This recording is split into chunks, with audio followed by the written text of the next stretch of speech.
Canal Historias de la Biblia presenta La espina en la carne de Pablo. El enigma de la espina en la carne de Pablo es uno de los temas que despierta gran curiosidad entre los seguidores de las Escrituras. La incertidumbre sobre la naturaleza de esa espina que afligía al apóstol ha dado lugar a varias conjeturas, algunas de las cuales carecen de fundamento, mientras que otras parecen ofrecer una explicación más plausible. En este video, exploraremos más sobre la vida de Pablo, un destacado autor de 13 epístolas presentes en la Biblia.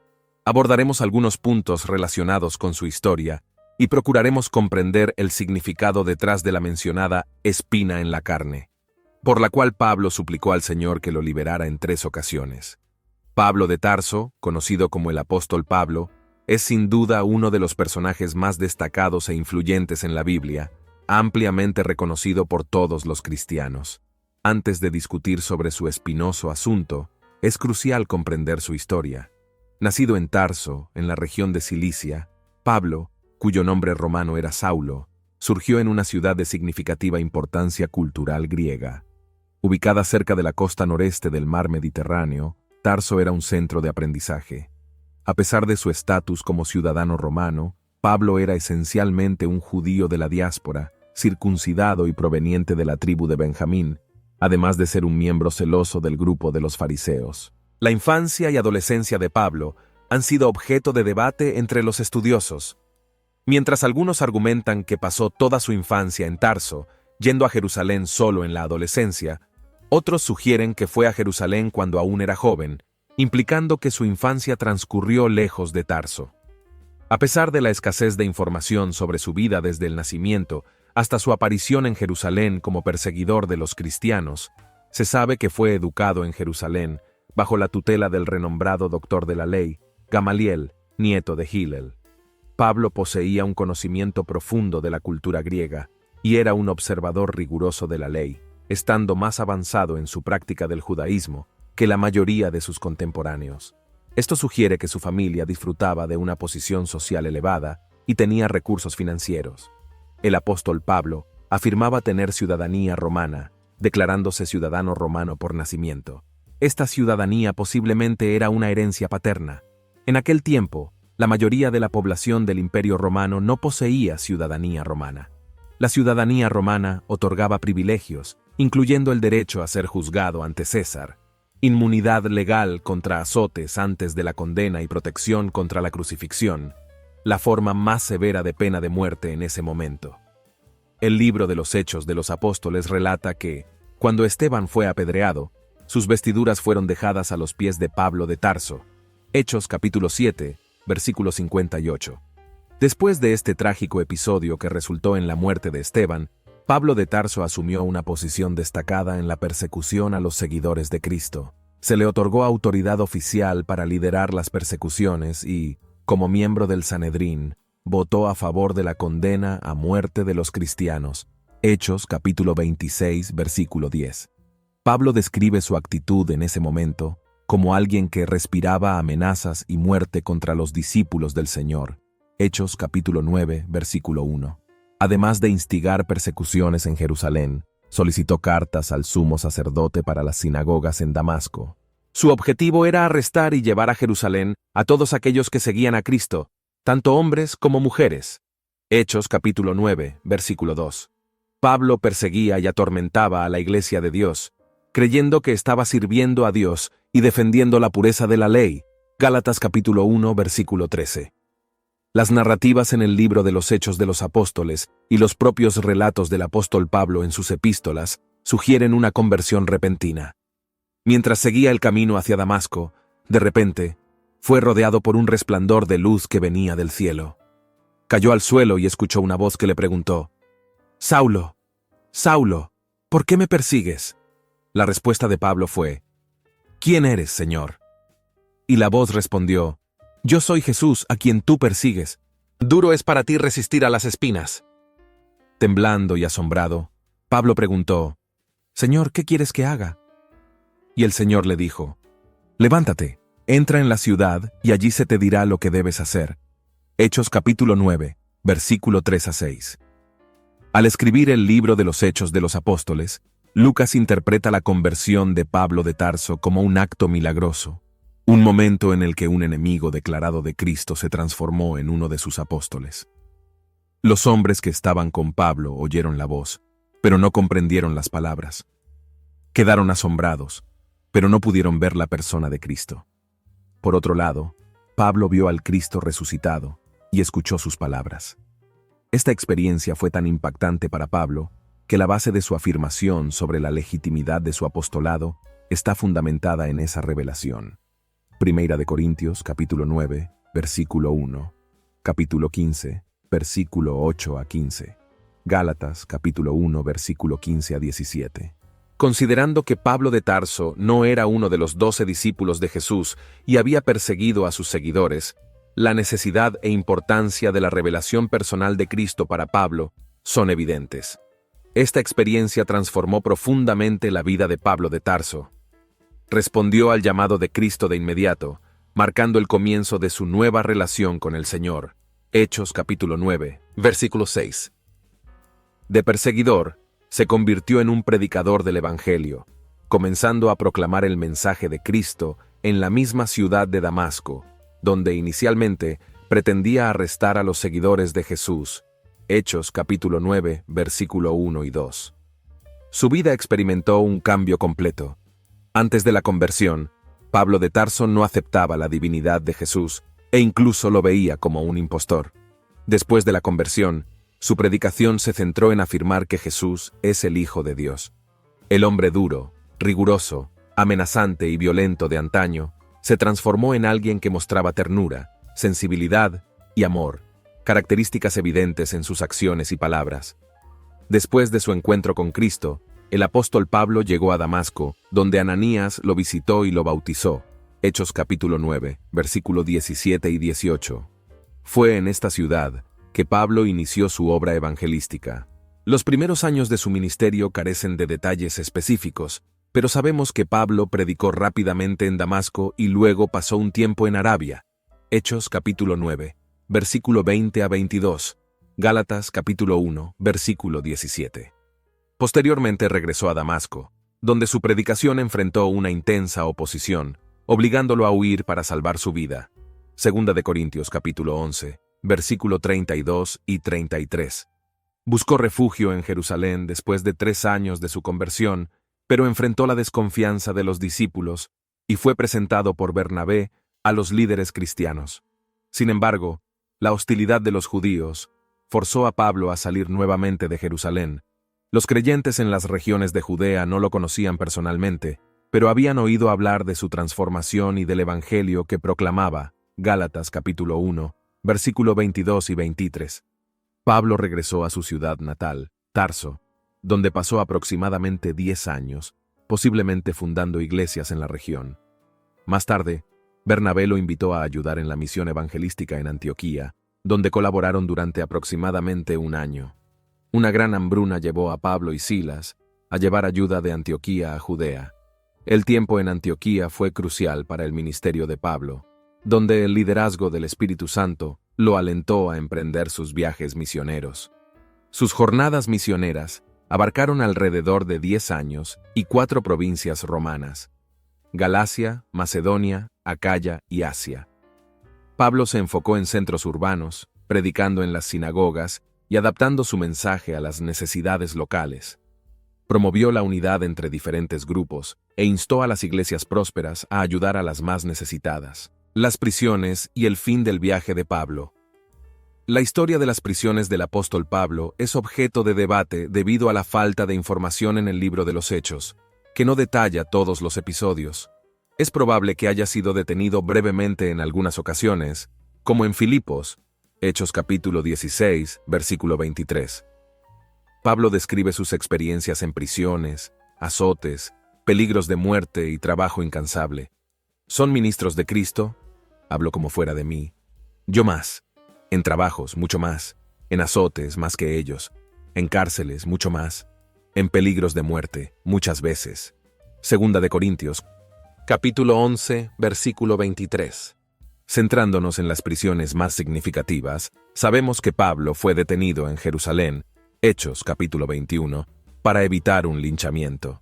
Posteriormente, fue trasladado a Cesarea, donde el gobernador romano Félix lo mantuvo preso durante 2 años. Hechos, capítulo 23 a 26. Félix, quien sucedió a Félix, consideró entregarlo a los judíos para ser juzgado. Al darse cuenta de que el juicio sería injusto, Pablo invocó su derecho como ciudadano romano y apeló para ser juzgado en Roma. Después de un discurso ante el rey Agripa y Berenice, Pablo fue enviado a Roma bajo custodia. En el camino, el barco naufragó en una terrible tormenta, y Pablo pasó el invierno en Malta. Finalmente, en la primavera, Pablo llegó a Roma, donde pasó 2 años en prisión domiciliaria, con libertad para enseñar el Evangelio. Hechos capítulo 28, versículo 31. El libro de los Hechos de los Apóstoles concluye en este punto, y los detalles posteriores de la vida de Pablo se encuentran en otras fuentes. La información adicional sobre la vida de Pablo en el Nuevo Testamento proviene de las epístolas pastorales. Estas cartas sugieren que Pablo fue liberado después de su primera prisión en Roma, que está documentada en Hechos y ocurrió alrededor del año 63 después de Cristo. Segunda de Timoteo, capítulo 4, versículos 16 y 17. Después de su liberación, habría viajado por el mar Egeo y posiblemente hasta España. No en tanto, Pablo fue nuevamente arrestado en Roma, y en esta ocasión fue ejecutado por Nerón entre los años 67 y 68 después de Cristo. Segunda de Timoteo capítulo 4, versículos 6 a 18. Estos datos indican que las epístolas pastorales documentan eventos no registrados en los Hechos. Las tradiciones cristianas cuentan que Pablo fue decapitado a lo largo de la carretera de Ostia, en las afueras de Roma. El legado de Pablo queda inmortalizado por sus propias palabras. He peleado la buena batalla, he acabado la carrera, he guardado la fe. Por lo demás, me está reservada la corona de justicia, la cual me dará el Señor, el juez justo, en aquel día. Y no solo a mí, sino también a todos los que aman su venida. Segunda de Timoteo capítulo 4, versículos 7 y 8. El enigma de la espina en la carne de Pablo es uno de los temas que más despiertan curiosidad entre los cristianos. La incertidumbre sobre la naturaleza de esta espina que afligía al apóstol ha generado diversas conjeturas, algunas de las cuales carecen de fundamento, mientras que otras ofrecen una explicación más plausible. Vamos a explorar algunas de las teorías principales sobre esta espina en la carne y lo que llevó a Pablo a suplicar al Señor en 3 ocasiones que lo liberara de ella. Epilepsia. Algunos estudiosos sugieren que Pablo podría haber sufrido de ataques epilépticos. Sin embargo, no encontramos ningún indicio en sus epístolas o en el libro de Hechos que sugiera que el apóstol haya enfrentado este problema. Algunos intentan utilizar el texto de Gálatas capítulo 4, versículo 14 para argumentar esta posibilidad, pero parece ser una interpretación forzada, extrapolando lo que el texto realmente dice. En este contexto, el apóstol parece estar utilizando una figura retórica. Depresión. Otra sugerencia es que Pablo podría haber enfrentado episodios de depresión, basada en pasajes en los que expresa tristeza o descontento. Sin embargo, es difícil conciliar esta idea con alguien que escribió en 2 de Corintios capítulo 6, versículo 10. Entristecidos, pero siempre alegres, como pobres, pero enriqueciendo a muchos, como no teniendo nada y poseyéndolo todo. En este versículo de la segunda epístola de Pablo a los Corintios, el apóstol describe la naturaleza paradójica de la vida cristiana, exponiendo la tensión entre las experiencias de tristeza y alegría, pobreza y enriquecimiento espiritual. Pablo destaca cómo los fieles al Señor pueden enfrentar circunstancias difíciles, manteniendo la alegría y la confianza en Dios, y cómo, a pesar de las dificultades, son enriquecidos espiritualmente y poseen todo lo que es verdaderamente valioso en Cristo. Aunque Pablo enfrentó oposiciones en su ministerio, es complicado imaginar que alguien con ese tipo de perspectiva haya sido afectado por una depresión grave. Opositores. Pablo tuvo que lidiar con una oposición constante de enemigos de su ministerio y, por extensión, opositores del propio Evangelio. Menciona con frecuencia las dificultades que esto le causó, pero es cuestionable considerarlo como la espina en la carne, especialmente porque Pablo parece haber orado para que Dios pusiera fin a sus enemigos. Esta interpretación era preferida por Martín Lutero. Tentación u oposición malévola. Algunas teorías sugieren que la espina en la carne de Pablo podría haber sido tentaciones que lo afligían debido a las limitaciones de la naturaleza humana corrompida por el pecado. Algunos van más allá y sugieren una posible conexión con una opresión demoníaca que atacaba al apóstol. Es importante destacar que, en este contexto, la sugerencia no se refiere a un pecado específico y recurrente, como insinúan algunas interpretaciones desproporcionadas, principalmente con connotaciones sexuales. Aquí, se trata de la imperfección humana frente a la grandeza del evangelio que Pablo predicaba. Problemas de visión. Una de las teorías más difundidas es que la espina en la carne de Pablo podría haber sido un problema de visión. Hay evidencia de que Pablo enfrentaba dificultades en su visión, lo que afectaba su escritura, como se menciona en Gálatas capítulo 6, versículo 11. Ved con cuán grandes letras os he escrito de mi propia mano. En algunas cartas, utilizó escribas para que escribieran por él. Por ejemplo, Romanos capítulo 16, versículo 22. Yo, Tercio, que escribí esta epístola, os saludo en el Señor. En este versículo final del capítulo 16 del libro de Romanos, el apóstol Pablo envía saludos a los lectores de la epístola, identificando a Tercio como el amanuense que escribió la carta. Pablo se asegura de saludar a los destinatarios e incluir a Tercio, posiblemente como un signo de autenticidad y reconocimiento de la contribución del escriba a la escritura de la carta. Además, Hechos capítulo 23, versículo 5 parece sugerir que tuvo dificultades para reconocer al sumo sacerdote Ananías, y Pablo dijo, no sabía, hermanos, que era el sumo sacerdote, porque está escrito, no hablarás mal del príncipe de tu pueblo. En este verso del libro de los Hechos de los Apóstoles, el apóstol Pablo está respondiendo a una reprimenda, reconociendo su falta de conciencia de que estaba hablando con el sumo sacerdote. Se corrige al citar un mandamiento para no hablar mal del líder de su pueblo, demostrando respeto y deferencia a la autoridad religiosa. Este incidente ocurrió durante un tumulto en el Sanedrín, cuando Pablo estaba siendo juzgado. Sin embargo, la principal objeción a esta teoría radica en la incertidumbre de si Gálatas capítulo 4, versículo 15, debe interpretarse de manera literal o figurada, y si la supuesta enfermedad mencionada en la epístola a los Gálatas tiene alguna relación con la espina en la carne mencionada en 2 de Corintios. También se han propuesto teorías que sugieren que la espina en la carne podría haber sido neuralgia, reumatismo, malaria o complicaciones de ella, que podrían explicar el problema de visión, o incluso lepra. Pero al final, ¿cuál era, de hecho, la espina en la carne de Pablo? Antes de responder a esta pregunta, es fundamental considerar el contexto en el que se menciona esta queja. Estamos hablando de 2 de Corintios capítulo 12, un texto en el cual el apóstol Pablo describe una experiencia indescriptible de ser arrebatado hasta el tercer cielo, donde presenció cosas inefables y que no se permite al hombre pronunciar. Es notable que, en el versículo 5, Pablo cambia significativamente el tono de su narrativa.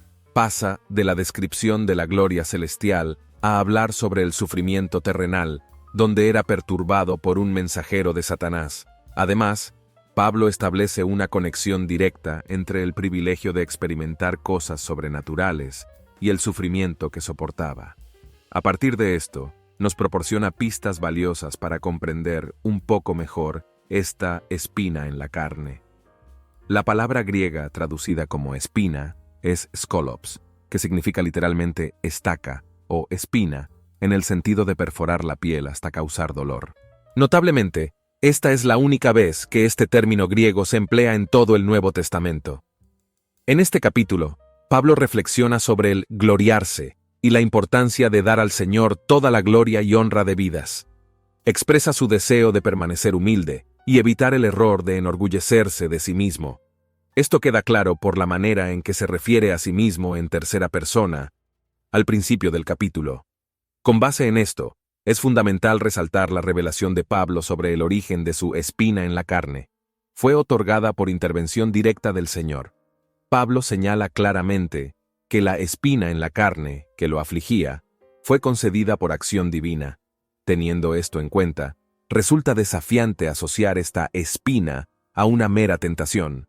Pablo profundiza aún más en la descripción al mencionar que un mensajero de Satanás lo atormentaba mediante esta espina. Esto significa que, cuando Dios permitió que algo le causara incomodidad, también permitió que Satanás enviara a uno de sus agentes para atormentarlo. Esta dinámica nos remite a la historia de Job.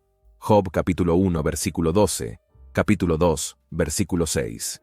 Job capítulo 1 versículo 12. Y dijo el Señor a Satanás: He aquí, todo lo que él tiene está en tu mano, solamente no pongas tu mano sobre él. Y Satanás salió de la presencia del Señor. Job capítulo 2 versículo 6. Y el Señor dijo a Satanás: He aquí, él está en tu mano, pero guarda su vida.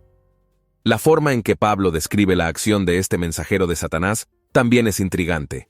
Menciona que era abofeteado, lo que sugiere que sufría dolor físico de manera humillante. La mayoría de los estudiosos cree que este sufrimiento estaba relacionado con una aflicción física. Segunda de Corintios, capítulo 11, versículo 20. Porque soportáis si alguno os esclaviza, si alguno os devora, si alguno toma lo vuestro, si alguno se enaltece, si alguno os da bofetadas. En este pasaje, Pablo enumera las diversas pruebas que enfrentó en su servicio a Cristo, incluyendo ser insultado e incluso abofeteado por aquellos que lo perseguían o rechazaban su mensaje. Este versículo destaca las dificultades y el sufrimiento que él soportó en nombre de su fe. Por lo tanto, independientemente de la naturaleza exacta de este sufrimiento, ya sea físico o espiritual, es innegable que Pablo estaba siendo afligido de manera dolorosa y literalmente en su carne. Como mencionamos anteriormente, hay diversas especulaciones sobre la naturaleza de la espina en la carne de Pablo. Algunos creen que estaba perdiendo la visión, mientras que otros sugieren que enfrentaba dificultades en el habla o incluso alguna forma de parálisis. El hecho es que la respuesta a esta incógnita permanece desconocida. Pablo no proporcionó detalles, y nuestras conjeturas inevitablemente nos dejarán sin una respuesta definitiva. No en tanto, hay lecciones valiosas que se pueden extraer de este relato. 1. El reconocimiento de nuestra limitación es esencial. La soberbia de algunos líderes religiosos y educadores que parecen creer tener todas las respuestas, incluso acerca de los misterios de Dios, ver Deuteronomio 29, versículo 29, es preocupante. Si alguno habla, hable conforme a las palabras de Dios. Primera carta de Pedro, capítulo 4, versículo 11. Cuando Dios se manifiesta, debemos hablar con confianza y audacia, pero cuando Él permanece en silencio, no debemos presumir la audacia de hablar en su lugar. 2. Debemos comprender que Dios puede decir no. Promesas como Juan 15, versículo 7. Si permanecéis en mí, y mis palabras permanecen en vosotros, pedid todo lo que queréis y os será hecho. A menudo son malinterpretadas. Muchas personas creen que Dios cumplirá todas sus peticiones. Sin embargo, otras pasajes bíblicas nos recuerdan que nuestras oraciones deben estar alineadas con la voluntad de Dios, no con la nuestra. Primera de Juan, capítulo 5, versículo 14. Santiago, capítulo 4, versículo 3. El caso de Pablo ilustra claramente que Dios puede rechazar la petición de un discípulo fiel. Cuando nuestras súplicas no son respondidas, esto no necesariamente indica falta de fe, sino que puede simplemente indicar que, en su infinita sabiduría, Dios decidió que no era el mejor momento para concederlas. 3. Los seguidores de Dios enfrentan sufrimiento en esta vida. La noción popular de que los justos siempre son bendecidos y protegidos del sufrimiento es irreal y equivocada. Pablo era un cristiano dedicado y sufrió más que la mayoría. Jesús nunca pecó, pero soportó sufrimientos intensos. Los predicadores contemporáneos que afirman que el sufrimiento es evidencia de falta de fe están condenando erróneamente a algunos de los hombres más grandes que han vivido, incluyendo a Job, Pablo e incluso el Hijo de Dios. Conclusión. Sin embargo, aunque la espina en la carne de Pablo permanece desconocido, comprender el propósito detrás de él es crucial, ya que nos enseña valiosas lecciones. La espina en la carne de Pablo no era una maldición, sino una bendición. Dios permitió este sufrimiento para preservarlo de la arrogancia, un peligro que Pablo reconoció 2 veces en el mismo versículo, al decir, para que no me enaltezca, y a fin de no enaltecerme. La espina en la carne de Pablo revela el propósito de Dios. Muestra que, a veces, el sufrimiento puede ser una intervención divina para librarnos de males aún mayores. La espina en la carne de Pablo demuestra la soberanía de Dios. Revela cómo incluso las provocaciones de Satanás pueden ser utilizadas por Dios para cumplir sus propósitos.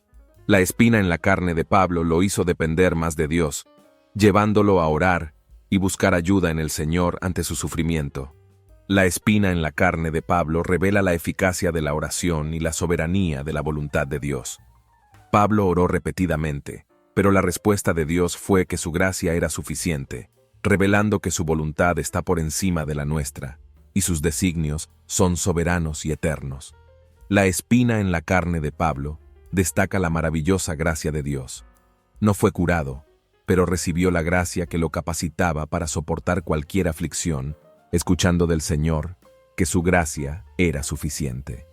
En resumen, la gracia de Dios siempre es suficiente, independientemente de las espinas que enfrentemos.